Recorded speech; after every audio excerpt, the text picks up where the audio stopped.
Hello my dear student, कैसे हो आप सभी। आज के इस वीडियो में मैं आपको बहुत ही अच्छे से समझाने वाली हूँ कि हिंदी का जो पेपर है वो किस तरीके से आएगा, कितने खंड में आपका पेपर डिवाइडेड होगा, कौन कौन से टॉपिक पे क्वेश्चंस आपसे पूछे जाएंगे, कौन सा क्वेश्चन किस टॉपिक का क्वेश्चन कितने नंबर का होगा, वो सारी डिटेल्स आज मैं देने वाली हूँ। और किस तरीके से आपका जो 70 नंबर का पेपर है वो कैसे बनेगा, सारी चीजें मैं आपको आज बताऊंगी। बिल्कुल ही डाउट नहीं रह जाएगा इस वीडियो को देखने के बाद।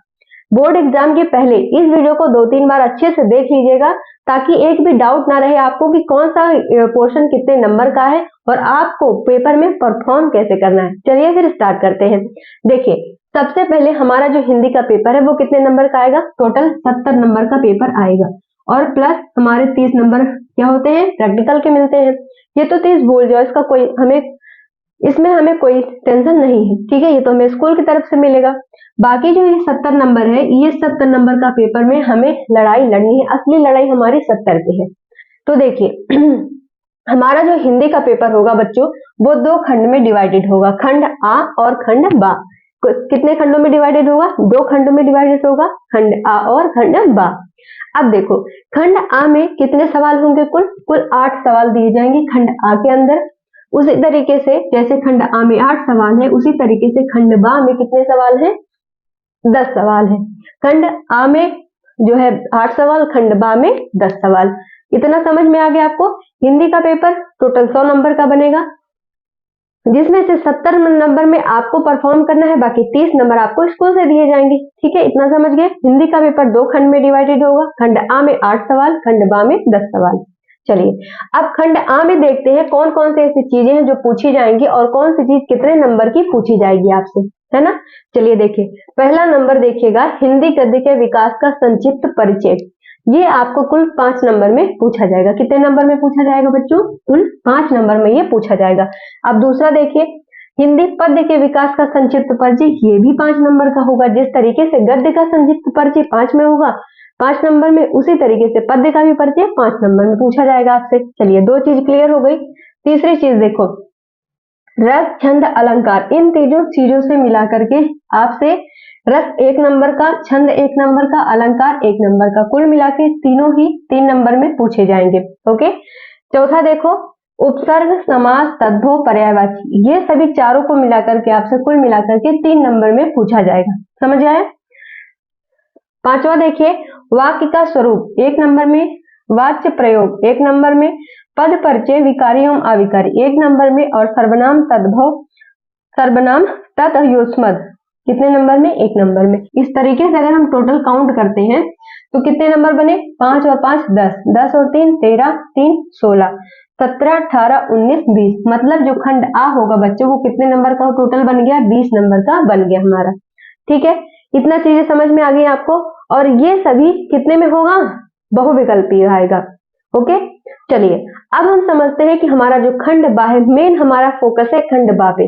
ठीक है, खंड आ तो 20 नंबर का हो गया। अब जो खंड आ है बच्चों वो कितने नंबर का होगा, 50 नंबर का टोटल खंड बा रहेगा। अब उस खंड बा में क्या क्या आपसे पूछा जाएगा, आपको मेन चीजें मेहनत तो वहां पे करनी है। ये तो सब चुटकियों का काम है। चुटकियों का काम कैसे है, अगर आप मेरी वीडियो सारी की सारी डेली फॉलो कर रहे होगे तो ये सभी आप तो ऐसे हल कर दोगे।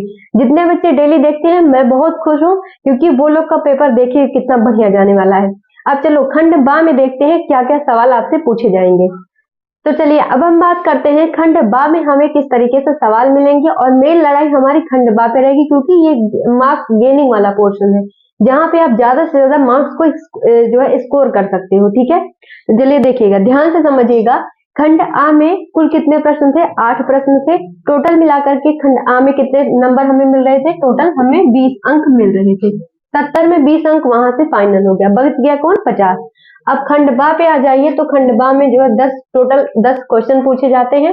अब 10 ये जो क्वेश्चन है वो 50 नंबर के हैं। किस तरीके से डिवाइड किया गया वो चलिए अब मैं आपको समझाती हूँ। गद्य पर आधारित प्रश्न कुल कितने नंबर का बनेगा, 6 नंबर का। पद्य पर आधारित प्रश्न 6 नंबर का। अब ये मतलब समझ में नहीं आया होगा। देखो, जब आपको खंड दिया जाएगा, कोई एक आपका चाहे गद्य हो पद्य हो, दोनों में खंड मिलेगा, वहां पर आपको उससे अंडरलाइन करके व्याख्या पूछेगा, उसी में क्वेश्चन आंसर 2-3 दिया जाएगा। उसी को यहाँ पे इस तरीके से लिखा गया है। समझ आया बात। तो गद्य में भी 6 नंबर, पद्य में भी 6 नंबर। संस्कृत गद्यांश अनुवाद, अब देखिए जिसने जिसने भी वो वीडियो देखी है जिसमें मैंने आपको बताया है कि हिंदी में पूरा हिंदी का मैंने सिलेबस हर एक पोर्शन का इम्पोर्टेंट क्वेश्चन भी आपको करवाया है, पूरा किताब मतलब मैंने आपको बता दिया है। वो वीडियो नहीं देखा है तो प्लीज जाके उसको देख लीजिए, आपके लिए बहुत इंपॉर्टेंट है। तो देखो संस्कृत गद्यांश, अब उसमें देखो संस्कृत पोर्शन में गद्यांश कौन कौन से इंपॉर्टेंट है उस वीडियो में मैंने सब बताया हुआ है, पद्यांश भी बताया है, गद्य भी बताया है, संस्कृत का और हिंदी दोनों का, कौन सा निबंध आपको लिखना है, और इस तरह संस्कृत में क्वेश्चन आंसर कौन कौन से, मैंने उसमें 10 क्वेश्चन भी आपको करवाया है। अच्छे से उसको डिटेल से जाके पढ़ लीजिए, समझ लीजिए कि वो समझ लो आपका पूरा पेपर फाइनल है। ठीक है, तो संस्कृत पद्यांश पे 5 नंबर, संस्कृत गद्यांश पे आपको 5 नंबर दिए जाएंगे। ठीक, अब देखिए निर्धारित खंड का विषय कथानक आप दिया जाएगा और कितने नंबर में पूछा जाएगा, 3 नंबर में। अब देखो जो छठा प्रश्न होगा ध्यान से देखिएगा, छठा प्रश्न 2 खंडों में डिवाइडेड होगा, खंड आ और खंड बा। तो जो खंड आ है वो गद्य में जीवन परिचय का है और खंड बा जो है पद्य में क्या है, पद्य के अंदर जीवन परिचय का है। अब देखिएगा ध्यान से, जीवन परिचय में 3 और 2 का रेशियो होता है। ठीक है, चाहे वो गद्य का हो चाहे वो पद्य का हो।